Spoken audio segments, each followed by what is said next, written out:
కుటుంబ సభ్యులతో కలిసి పెళ్లి చూపుల కోసం వచ్చి పెళ్లి చేసుకుంటానని నమ్మించి 6 నెలలుగా ఫోన్లో మాట్లాడుతూ శారీరకంగా వాడుకుని చివరకు చేతులెత్తేశాడని వనస్థలిపురం పోలీస్ స్టేషన్ పరిధిలో నందకుమార్ అనే యువకుని ఇంటి ముందు ఆందోళనకు దిగింది బాధిత యువతి. నందకుమార్ ఎస్బీలో మార్కెటింగ్ ఎగ్జిక్యూటివ్ గా పనిచేస్తున్నాడు. గత వారం రోజులుగా నందకుమార్ తన ఫోన్ ఎత్తడం లేదని, తన మేనమామ కూతుర్ని పెళ్లి చేసుకుంటానని, కట్నం ఎక్కువగా వస్తుందని తనకి చెప్పాడని బాధితురాలు తెలిపారు. నందకుమార్ పెళ్లి పేరుతో నన్ను మోసం చేశాడని, తనకి న్యాయం చేయాలని డిమాండ్ చేస్తూ పోలీస్ స్టేషన్లో ఫిర్యాదు చేసింది బాధితురాలు. కేసు నమోదు చేసుకున్న పోలీసులు దర్యాప్తు చేస్తున్నారు.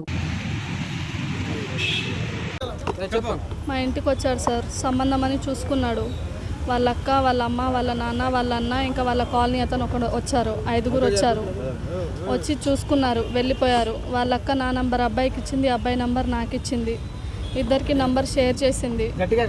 తర్వాత మాట్లాడుకున్నాం చాలా డేస్, ఒక 5-6 మంత్స్ మాట్లాడుకున్నాం. తర్వాత మళ్ళీ వాళ్ళ మేనత్త కూతురు ఎక్కువ కట్నం ఇస్తుంది అనేసి నన్ను వద్దని ఇంకా వారం రోజుల నుంచి నా ఫోన్ లిఫ్ట్ చేయట్లేదు. నన్ను శారీరకంగా చాలా ఇబ్బంది పెట్టిండు, నన్ను నమ్మించి మోసం చేసిండు సార్.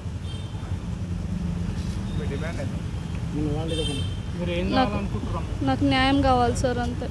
నేను అతన్ని పెళ్లి చేసుకోవాలనుకుంటున్నాను అంతే సార్.